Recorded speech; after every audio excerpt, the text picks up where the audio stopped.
Hello everyone and very warm welcome to all my viewers. As you all know that we were discussing about the structure and classification of stomata in my last video.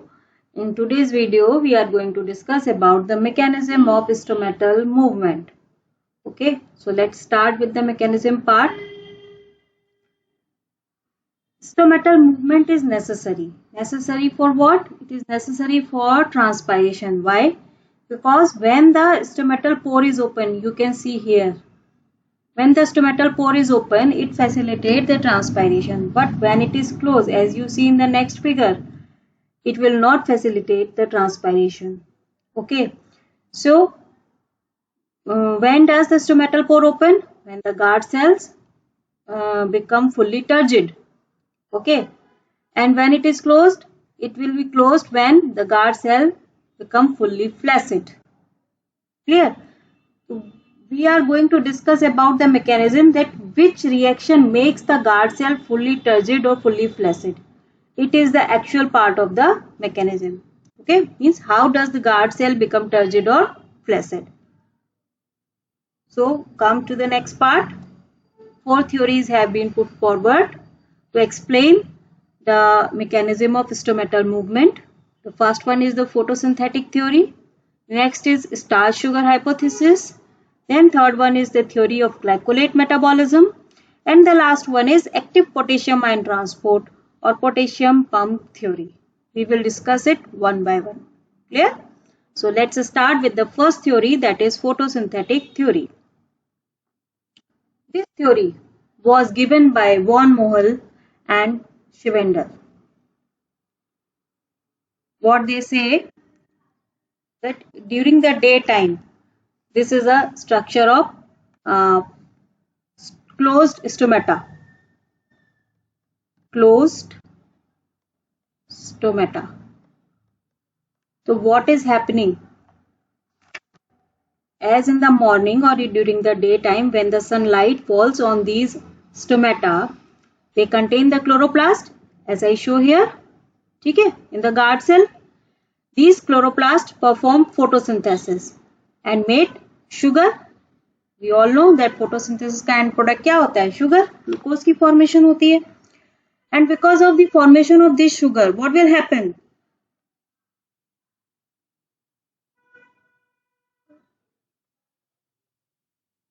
What will happen? The osmotic concentration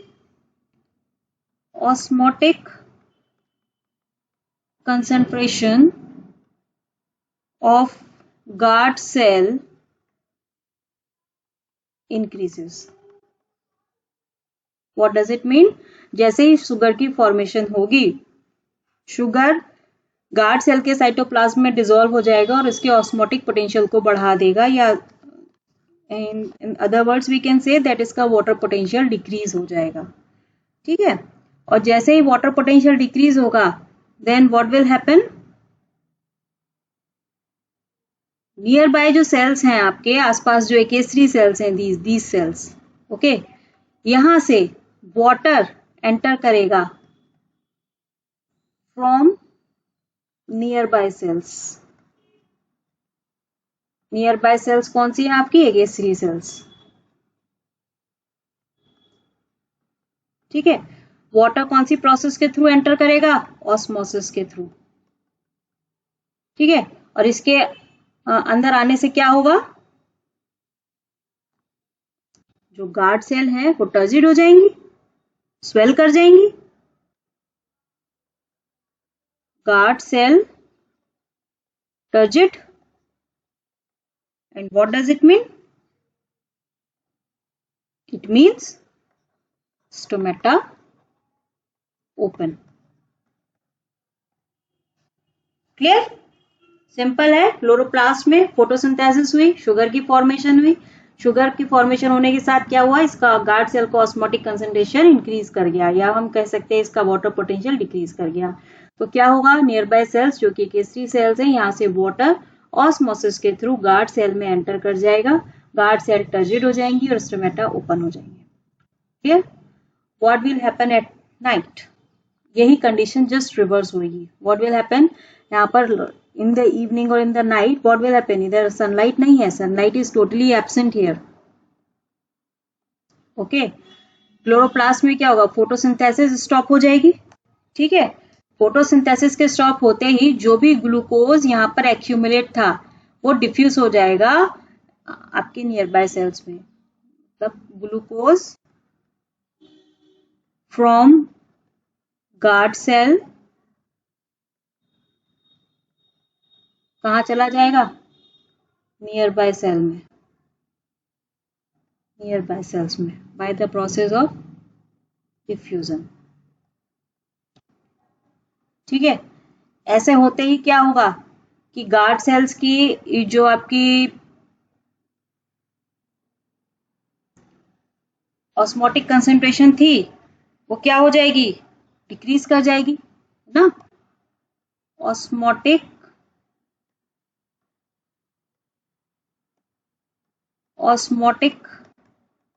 concentration of guard cell decreases. What will happen? जो water था, now water moves out of guard cell. ठीक है, उससे होगा क्या? Guard cell flaccid हो जाएंगी और स्टोमेटा क्लोज हो जाएंगे. क्लियर? क्या हुआ? In the evening photosynthesis stop हो गया. फोटोसिंथेसिस के स्टॉप होते ही क्या हुआ? जो आसपास की सेल है वहां पे ग्लूकोज की डिमांड बढ़ी, तो गार्ड सेल से जो ग्लूकोज था वो डिफ्यूज हो गया नियर बाय सेल्स में. जैसे ही गार्ड सेल से डिफ्यूजन हुआ, इसका ऑस्मोटिक कंसंट्रेशन डिक्रीज कर जाएगा. जैसे ही ऑस्मोटिक कंसंट्रेशन डिक्रीज हुआ, व्हाट डज इट मीन? इसका वाटर पोटेंशियल बढ़ गया, तो वाटर भी इसकी नियर बाय सेल्स में मूव कर जाएगा थ्रू ऑस्मोसिस, ऑस्मोसिस के थ्रू. ठीक है, एंड जैसे ही वाटर निकला गार्ड सेल से, गार्ड सेल क्या हो जाएगी? पिचक जाएगी. It will flaccid, it will become flaccid and stomata क्या हो जाएंगे? क्लोज. ठीक है, तो ये है फोटोसिंथेटिक थ्योरी, बट ये थ्योरी एक्सेप्टेड नहीं है. वाई? कुछ रीजंस हैं उसके रिजेक्शन के, कि जो फोटोसिंथेटिक एक्टिविटी होती है गार्ड सेल क्लोरोप्लास्ट की, वो नेग्लिजिबल होती है. मैंने स्ट्रक्चरल पार्ट में भी आपको बताया था. क्यों नेग्लिजिबल होती है? क्योंकि इन guard cells chloroplast rubisco enzyme जो होता है वो एब्सेंट होता है. Rubisco enzyme, an enzyme which is needed in glucose formation during photosynthesis. तो जब रबिस्को एंजाइम ही एब्सेंट है तो गार्ड सेल में ग्लूकोज की फॉर्मेशन कैसे होगी? और जब ग्लूकोज की फॉर्मेशन नहीं हो रही है तो कैसे ये मैकेनिज्म वर्क कर रही है? इसका कोई एक्सप्लेनेशन नहीं है. दूसरा, शुगर की बहुत ही स्मॉल क्वांटिटी डिटेक्ट की गई है गार्ड सेल में. शुगर नेग्लिजिबल होती है और एब्सेंट होती है इन गार्ड सेल्स. तो बिकॉज ऑफ दीज 3 रीजंस ये थ्योरी को एक्सेप्ट नहीं किया गया. Clear? This is all about photosynthetic theory. Now come to the starch sugar hypothesis. What does starch sugar hypothesis say? This theory was given by Sayre and Scarth and it was modified by Stewart. Okay. Again हम day time की बात करेंगे जब stomata flaccid condition में है, sunlight पड़ रही है. ठीक है, What will happen? देखो स्टार्टिंग में होता है क्या है कि during the day time carbon dioxide जो कि रिलीज हो रही थी रेस्पिरेशन में. देखो रेस्पिरेशन 24 आवर्स होता है, फोटोसिंथेसिस केवल लाइट में होता है. ठीक है, तो कार्बन डाइऑक्साइड जो which was released in respiration, it was consumed in photosynthesis. जितना कार्बन डाइऑक्साइड प्रोड्यूस हो रहा है वो फोटोसिंथेसिस में कंज्यूम होता जा रहा है. What does it mean? कि कार्बन डाइऑक्साइड हमारे सेल के साइटोप्लाज्म में डिसॉल्व नहीं हो रहा है. We are talking about the guard cell here. तो गार्ड सेल का साइटोप्लाज्म क्या रहेगा? एल्कलाइन. मींस इसका पीएच स्लाइटली एल्कलाइन होगा. It will be in the range of 7 to 7.5. Clear? ठीक है, अब इस एल्कलाइन पीएच पर कुछ केमिकल रिएक्शंस होते हैं इन द गार्ड सेल. वो रिएक्शंस क्या होते हैं? देखिए, गार्ड सेल में है स्टार्च. स्टार्च जो होता है वो डिसॉल्व फॉर्म में नहीं होता, मीन्स ये वाटर में डिसॉल्व नहीं होता इजीली, ठीक है। तो क्या होगा, गार्ड सेल का ऑस्मोटिक पोटेंशियल जो है वो लो रहेगा, इसका water potential, we can say water potential जो होगा वो क्या होगा, हाई, ठीक है। अब एल्कलाइन पीएच है, ठीक है, तो इस एल्कलाइन पीएच पर मीन्स पीएच इज 7 to 7.5, एक एंजाइम है फॉस्फोराइलेज, फॉस्फोराइलेज ये एक्टिवेट हुआ और इसने स्टार्च की हाइड्रोलिसिस कर दी, इसका फॉस्फोराइलेशन कर दिया बेसिकली, इसका फॉस्फोराइलेशन किया और प्रोडक्ट बना ग्लूकोज 1 फॉस्फेट, ठीक है। This glucose 1 phosphate is then isomerized with the help of an enzyme phosphoglucomutase. With the help of this enzyme क्या होगा, इसका एक आइसोमर बनेगा, that is glucose 6 phosphate.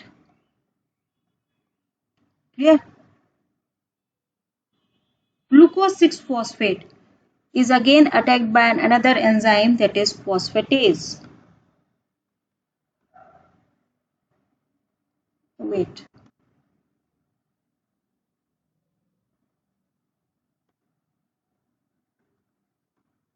Phosphatase. ये ग्लूकोज 6 फॉस्फेट को ब्रेक कर देगा ग्लूकोज प्लस फॉस्फेट में, ठीक है। अब हुआ क्या, ग्लूकोज आ गया सिस्टम में, ये ग्लूकोज डिसॉल्व हो गया,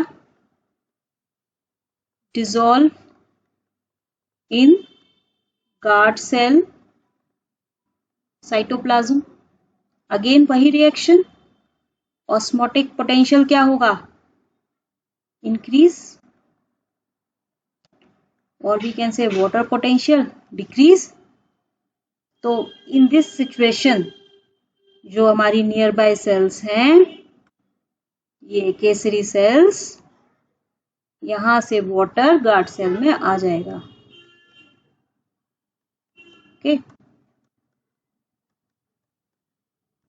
ये वाटर यहां एंटर कर गया आपके गार्ड सेल में, कौन सी प्रोसेस के through, which process, that is osmosis.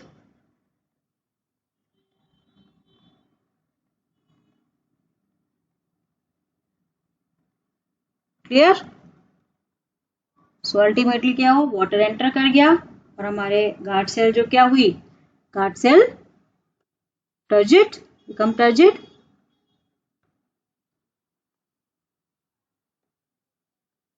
Guard cell turgid,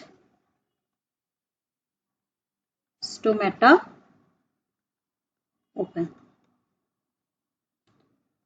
I hope समझ में आया होगा। What will happen during the day time, जितनी भी कार्बन डाइऑक्साइड रिलीज हुई during the respiration, it will be consumed in photosynthesis, which will make the guard cell cytoplasm slightly alkaline, that is the pH is 7 to 7.5.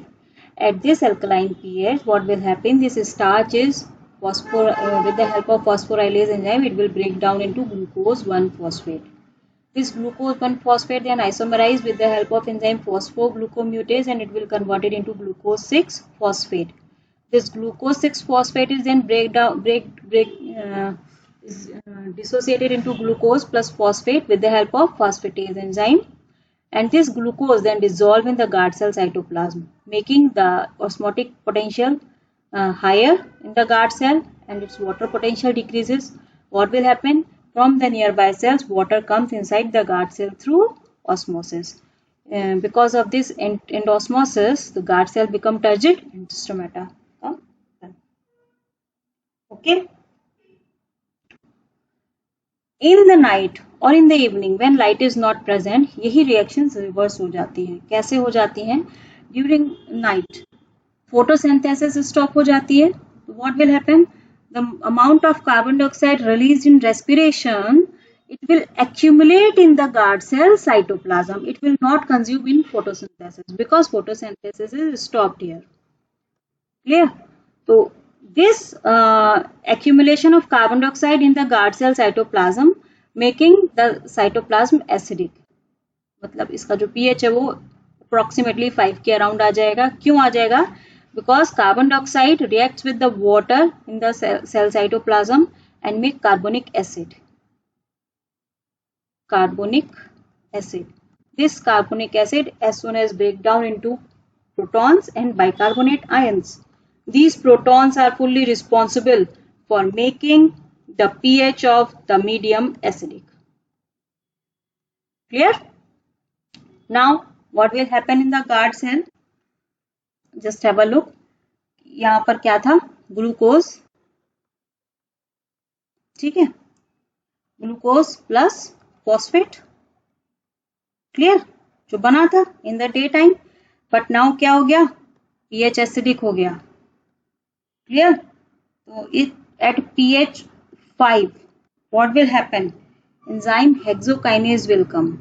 Hexokinase, or with the help of one ATP molecule, ATP will enter in the reaction. It will dissociate into ADP, and this glucose will convert into glucose 6-phosphate. Clear? These glucose 6-phosphate is then with the help of phosphorylase enzyme, it will convert it into starch.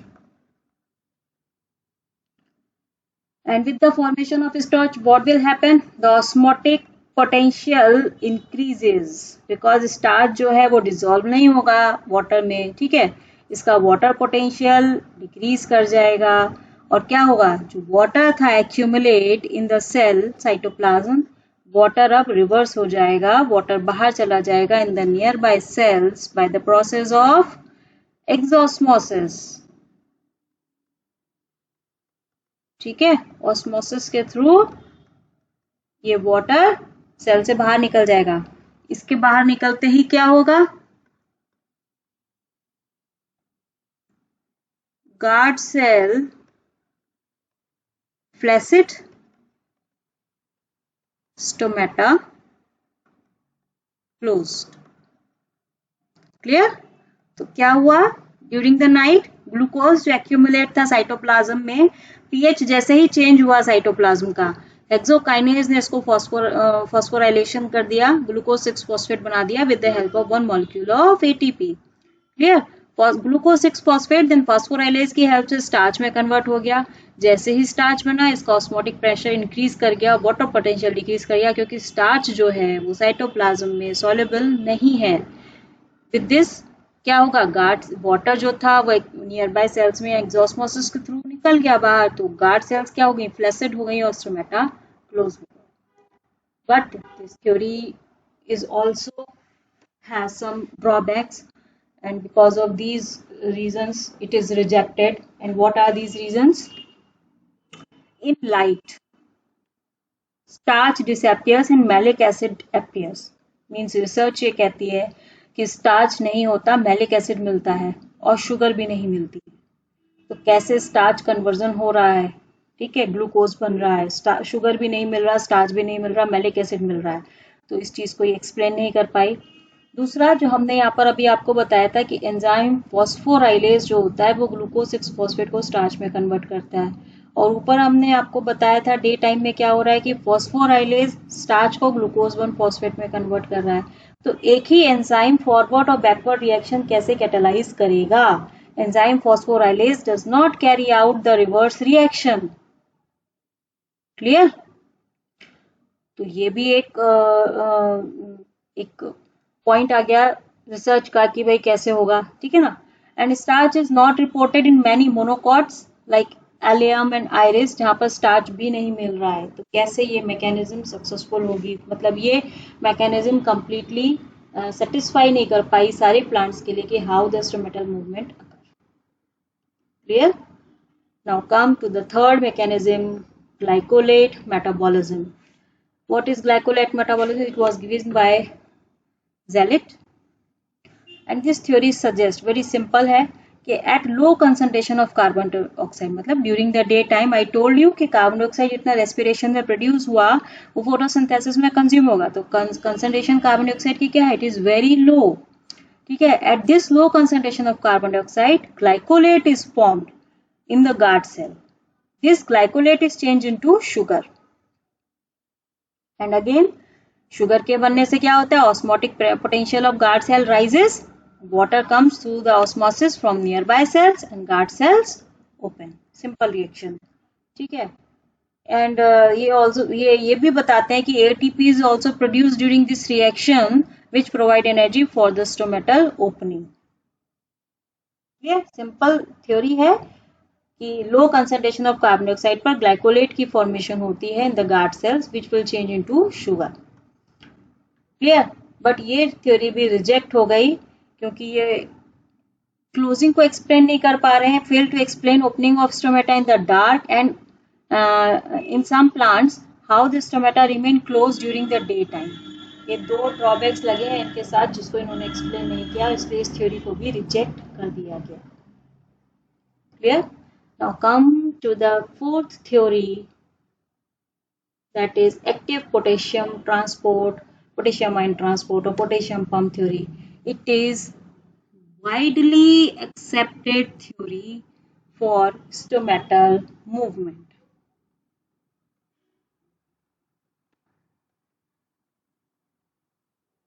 It was given by Fujino and elaborated by Levitt. ठीक है.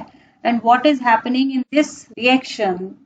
Just have a look. Again, we will start with the same process. कि during the day time, what will happen? Carbon dioxide concentration is very low.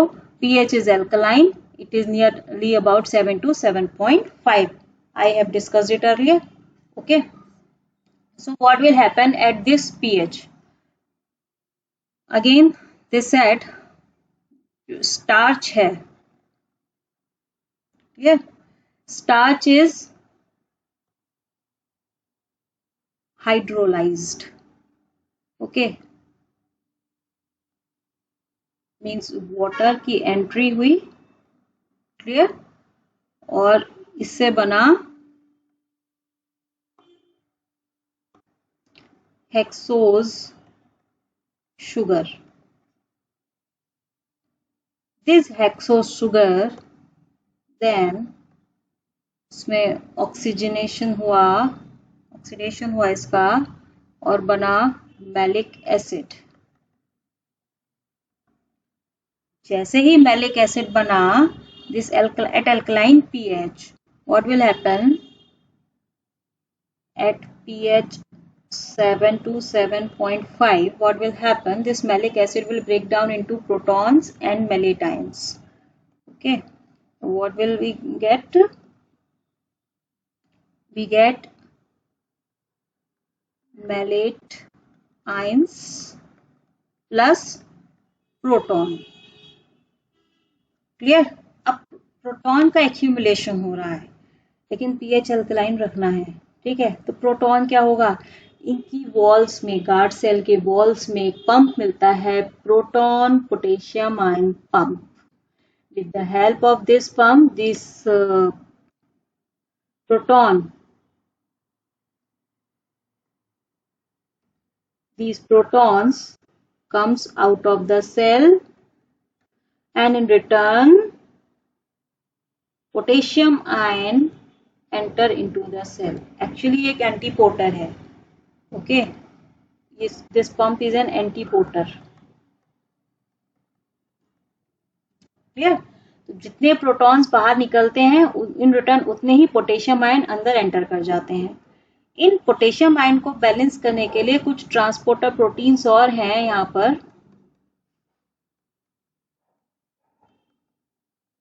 जो chloride ion को अंदर entry देती है.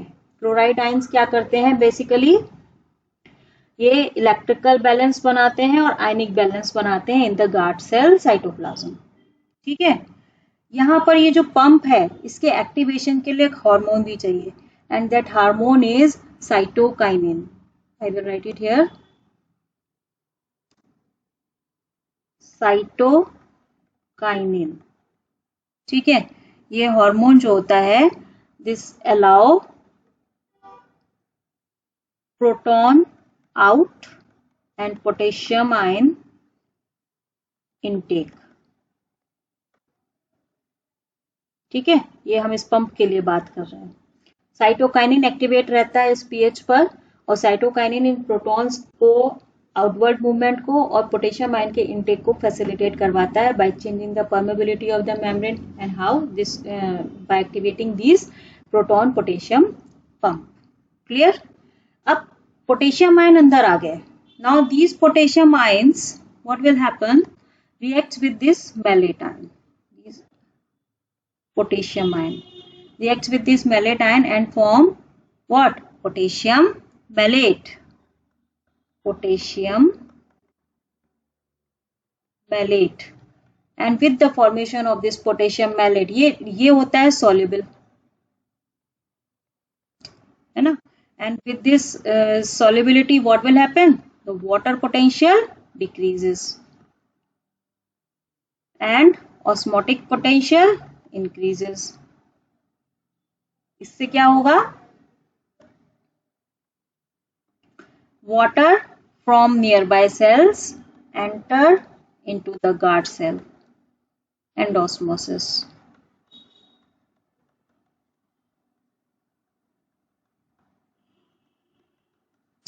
Water आ गया,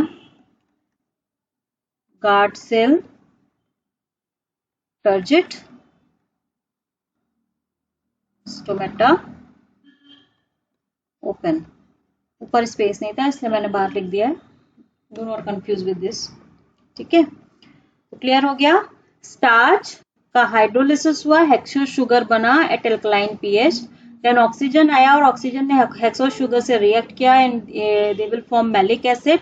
maleic acid as soon as it will form, it will dissociate into malate ion and protons. Meanwhile, at this alkaline pH, the cytokinin will activate the potassium proton transporters pump in the membrane of the guard cell. What will happen? The proton will go out of the cell in return of the potassium ion. Exchange हो जाएगा, potassium proton बाहर आ जाएंगे, potassium intake हो जाएगा. Meanwhile, some chloride ion are also come inside the cell, and these chloride ions help in maintaining the electrical balance as well as the ionic balance. As soon as the potassium ion comes inside the guard cell cytoplasm, they will react with the malate ion and form potassium malate, which will be soluble in the guard cell cytoplasm. Because of this solubility, the water potential decreases and osmotic potential increases. And because of this, water will enter from the nearby cells. Nearby cell से guard cell में enter कर गया, guard cell turgid हो गए और stomata open हो गए। Clear? During the night time what will happen? Again photosynthesis stop हो गई है। ठीक है, कार्बन डाइऑक्साइड क्या होगी? जितना भी कार्बन डाइऑक्साइड रेस्पिरेशन में रिलीज हुआ, it will accumulate in the guard cell cytoplasm making it acidic by the same reaction I have told you earlier. Clear? तो अब यहां पर क्या होगा? At this acidic pH, at pH 5, जो हमारा पोटेशियम मैलेट था, दैट पोटेशियम मैलेट, ठीक है, it will break, it will break into, again इसका डिसोसिएशन हो जाएगा, malate ions plus potassium ion. These potassium ions are transported out of the cell, out of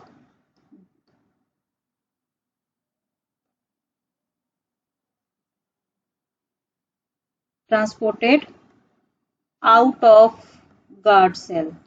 क्यों भाई ऐसे क्यों हो जाएगा? दो रीजन है इसके, एक तो पीएच जो हो गया वो एसिडिक हो गया, ठीक है, दूसरा यहाँ पर एक हार्मोन है that is abscisic acid. Abscisic acid ये एक्टिवेट हो गया। ये हार्मोन क्या करेगा, अगेन ये गार्ड सेल की परमेबिलिटी को चेंज करेगा।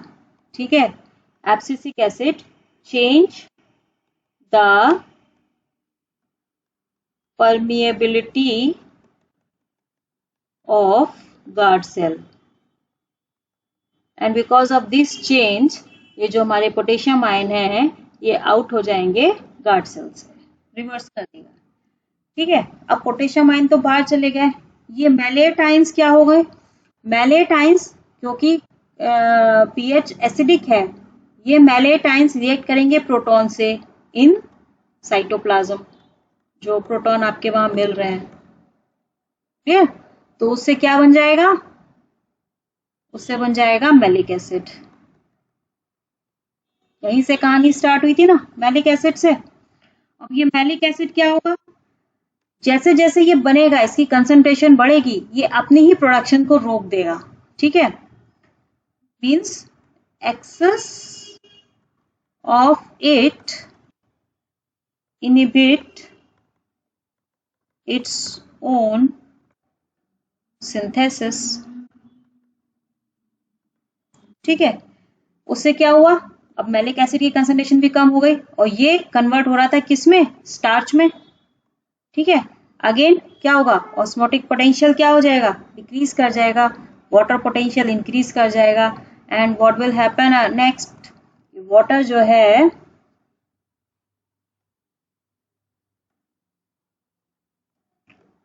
एक्सोस्मोसिस के थ्रू चला जाएगा नियर बाय सेल्स में। ठीक है, और यहां पर क्या होगा, guard cells flaccid, stomata close. Clear, एक बार फिर से बता रही हूँ, ध्यान से देखो, फोटोसिंथेसिस इन द नाइट क्या हुई, स्टॉप हो गई। इसके स्टॉप होते ही जो कार्बन डाइऑक्साइड रेस्पिरेशन में रिलीज हो रही थी वो अब गार्ड सेल के साइटोप्लाज्म में एक्यूमुलेट होना स्टार्ट हो जाएगी, क्योंकि फोटोसिंथेसिस नहीं हो रही है। बिकॉज ऑफ इट्स एक्यूमुलेशन क्या होगा, गार्ड सेल का साइटोप्लाज्म एसिडिक हो जाएगा। एट दिस एसिडिक पीएच दो चीजें होंगी, एक तो एब्सिसिक एसिड नाम का जो हार्मोन है वो एक्टिवेट हो जाएगा। ठीक है, ये एब्सिसिक एसिड जो है वो गार्ड सेल के मेम्ब्रेन की परमेबिलिटी को चेंज कर देगा, रिवर्स कर देगा। रिवर्स इन द सेंस, अभी तक क्या हो रहा था, प्रोटॉन अंदर आ रहे थे, प्रोटॉन बाहर जा रहे थे, पोटेशियम अंदर आ रहा था। अब ये रिवर्स हो जाएगा, पोटेशियम को इनटेक रोक देगा, बल्कि पोटेशियम का इफ्लक्स भी करेगा। ठीक है, पोटेशियम अंदर आएंगे भी नहीं और उनका इफ्लक्स भी होने लगेगा, बाहर निकलने लगेंगे। ठीक है, तो एट pH 5 पोटेशियम मैलेट जो था वो डिसोसिएट होगा मैलेट आयन में और पोटेशियम आयन में। पोटेशियम आयन ट्रांसपोर्ट हो गया out of the guard cell. Clear, intake हो नहीं रहा है, प्रोटॉन की कंसंट्रेशन बढ़ रही है क्योंकि पीएच एसिडिक है, तो ये प्रोटॉन मैलेट आयन से रिएक्ट करके मैलिक एसिड बना देंगे। जैसे ही मैलिक एसिड बनना शुरू होगा, जैसे ही इसकी कंसंट्रेशन इंक्रीज होगी, ये अपनी ही सिंथेसिस को स्टॉप कर देगा और मैलिक एसिड में किस में कन्वर्ट हो रहा है, स्टार्च में। स्टार्च के बनने से क्या हुआ, ये डिसॉल्व नहीं हो रहा है, इट विल, मैलिक एसिड भी डिसॉल्वेबल नहीं है, अनडिसॉल्व फॉर्म है, अनडिसॉल्व और insoluble, we can say, better word is insoluble. ठीक है, it is insoluble, it is insoluble. ठीक है, तो उससे क्या होगा, ऑस्मोटिक पोटेंशियल डिक्रीज हो जाएगा, वाटर पोटेंशियल इंक्रीज कर जाएगा, यानी कि गार्ड सेल के पास एनफ वाटर है, तो वो एनफ वाटर क्या होगा, एक्सोस्मोसिस के थ्रू नियर बाय सेल्स में चला जाएगा। ऐसा होते ही गार्ड सेल फ्लैसिड हो जाएंगे और स्टोमेटा क्लोज हो जाएंगे। This was all about the 4 theories regarding the mechanism of stomatal movement. ठीक है, आई होप आप लोगों को समझ आया होगा। Now the last topic in this section is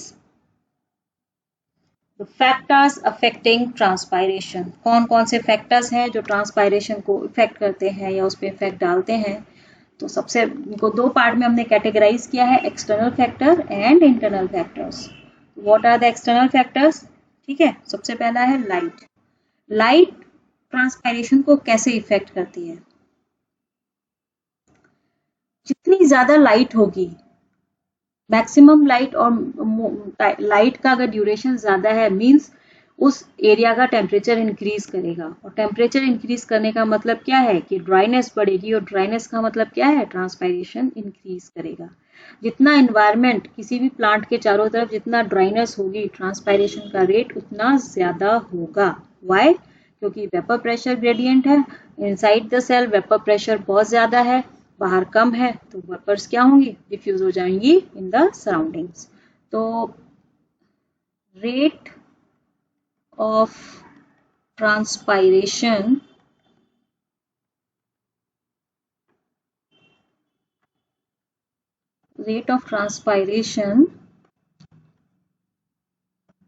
increases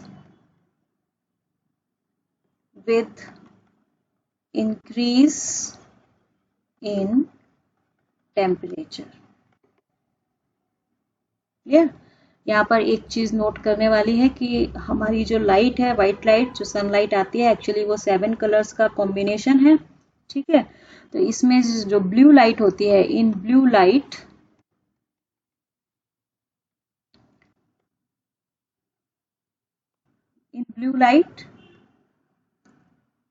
maximum opening of stomata occur। Clear? तो this is the effect of light. अब बात करते हैं second factor, that is humidity. Humidity again what, how will we define humidity? Humidity is the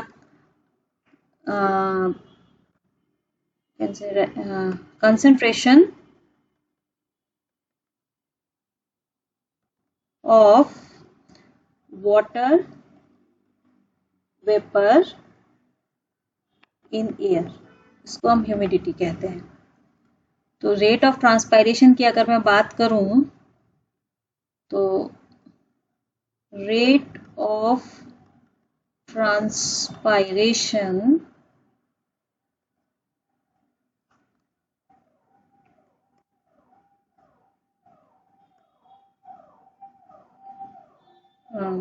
decrease in high humidity.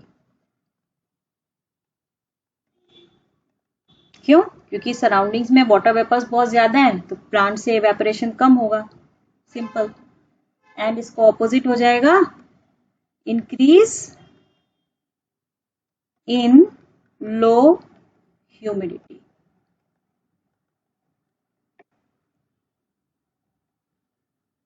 ठीक है, लो humidity का मतलब हो गया ड्राई एटमॉस्फेयर। क्लियर? टेम्परेचर की अगर बात करें तो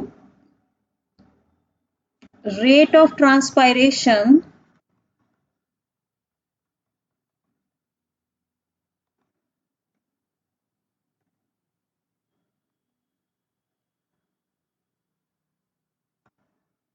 increases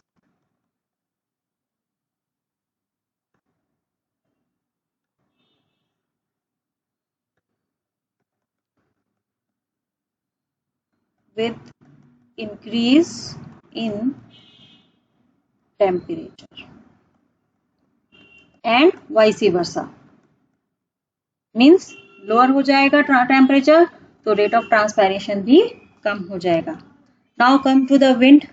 विंड के केस में 3 सिचुएशन है। रेट ऑफ ट्रांसपायरेशन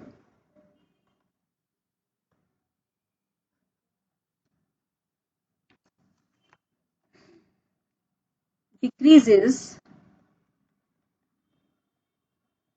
कब डिक्रीज करेगा? इफ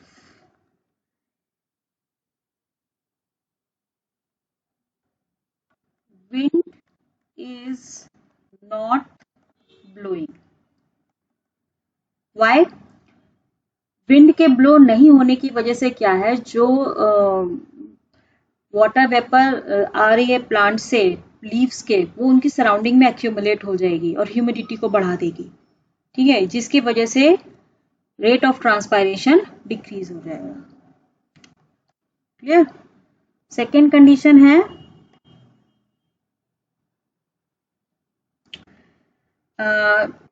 अगर जेंटल ब्लोइंग विंड है तब क्या होगा, इंक्रीज कर जाएगा, ठीक है, इंक्रीज इन जेंटल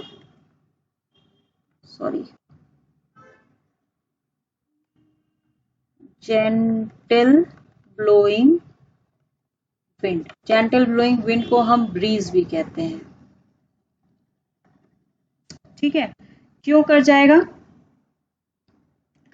क्योंकि जेंटल ब्लोइंग विंड जो है, जो लीव्स की सराउंडिंग्स हैं वहां से वाटर वेपर को हटाते जा रही है, ठीक है, वो इस वजह से ट्रांसपायरेशन जो है इंक्रीज हो जाएगा। Last condition is stop. कहां पर स्टॉप हो जाएगा rate of transpiration, in storm, जब आंधी चल रही है उस समय पर। Why, stomata closed. In storm condition जो स्टोमेटा होते हैं वो क्लोज हो जाते हैं, तो रेट ऑफ रेस्पिरेशन बिल्कुल खत्म हो जाएगा, नेग्लिजिबल हो जाएगा, ठीक है। तो 3 सिचुएशन हो गई। पहला है विंड इज नॉट ब्लोइंग, तो आपका रेट ऑफ ट्रांसपायरेशन डिक्रीज कर जाएगा। रीजन मैंने समझाया आपको, क्योंकि वाटर वेपर एक्यूमुलेट हो रही है इन द सराउंडिंग्स। मैं यहाँ लिख देती हूँ, water vapour accumulate in surroundings, that's why। Clear. दूसरी कंडीशन है जेंटल ब्लोइंग विंड में, ब्रीज में, वहां इंक्रीज कर जाएगा। And last is storm. Storm अगर चल रही है तो ट्रांसपायरेशन स्टॉप हो जाता है, बिल्कुल चेक्ड हो जाता है, बिकॉज स्टोमेटा बिल्कुल क्लोज हो जाते हैं। क्लियर। नेक्स्ट फैक्टर है आपका अवेलेबल सॉइल वाटर। तो सॉइल वाटर अगर अवेलेबल है, यहाँ पर rate of transpiration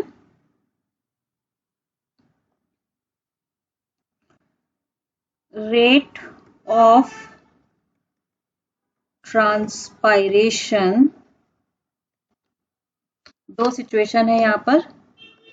first one is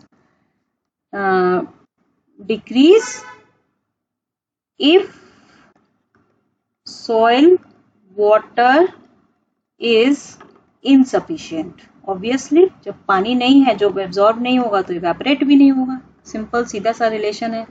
दूसरी कंडीशन में भी डिक्रीज हो रहा है, decrease if high concentration of salt is present in soil।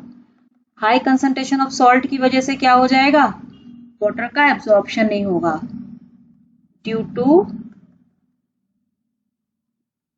इसको यहां लिखना चाहिए, वेट,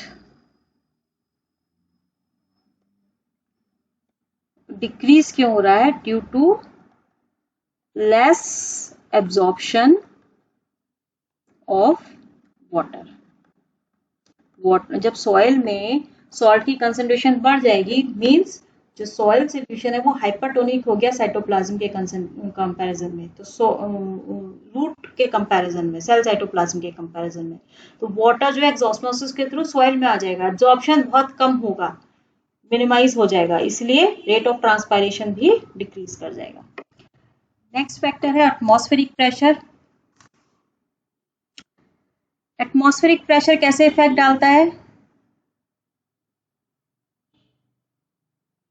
अगर एटमॉस्फेरिक प्रेशर लो है, कहां पर लो होगा, सपोज आप हिल्स पे जा रहे हैं, तो वहां पर क्या होता है कि एनवायरनमेंट की डेंसिटी भी लो हो जाती है, जिसकी वजह से ट्रांसपायरेशन बढ़ जाता है, इंक्रीज हो जाता है।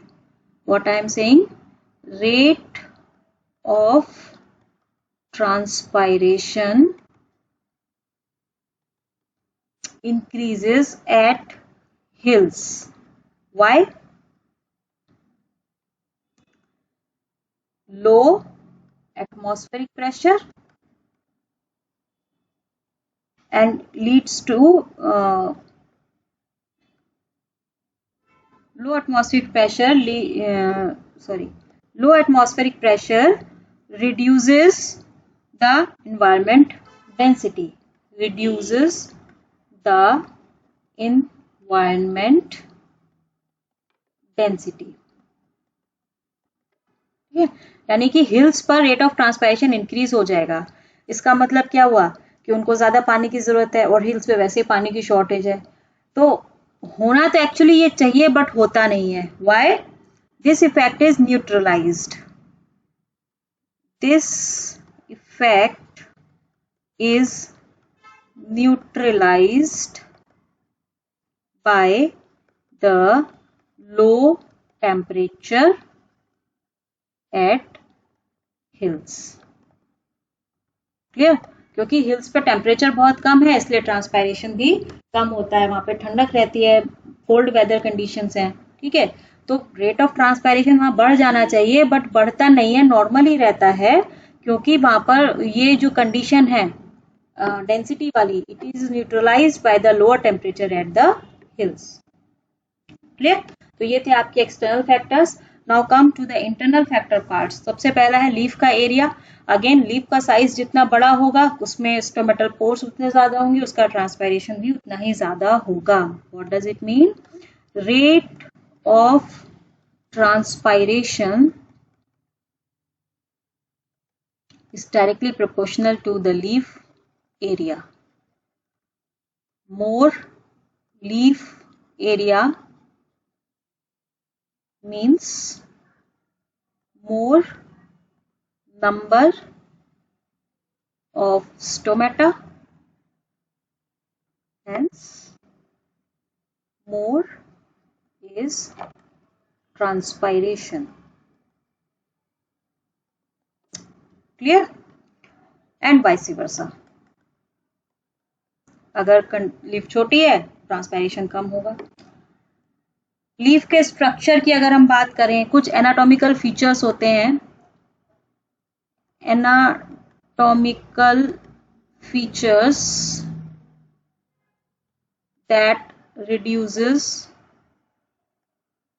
ट्रांसपायरेशन। कौन से फीचर्स हैं वो देख लेते हैं। तो first one is thick cuticle on leaf surface. कहीं कहीं पर वैक्सी कोटिंग मिलती है, वैक्सी कोटिंग, और सुबेरिन और रेजिन, इनकी कोटिंग्स मिल जाती हैं। It will reduce the transpiration. Sunken stomata, xerophytic adaptation है, it will reduce the transpiration. And compact mesophyll cells, intercellular spaces बहुत कम है, it will reduce the transpiration. And reduction in number of stomata, जितने कम stomata होंगे transpiration उतना ही कम होगा। Now come to the last factor, that is age of the plant. अगर हम एज की बात करें तो how the transpiration is related with the age of the plant. Rate of transpiration, again यहां पर तीन सिचुएशन है। Slow at seedling stage, second condition है maximum at maturity, and third condition है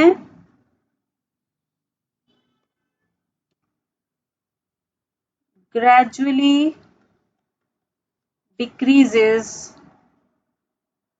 towards old age और senescence की अगर हम बात करें।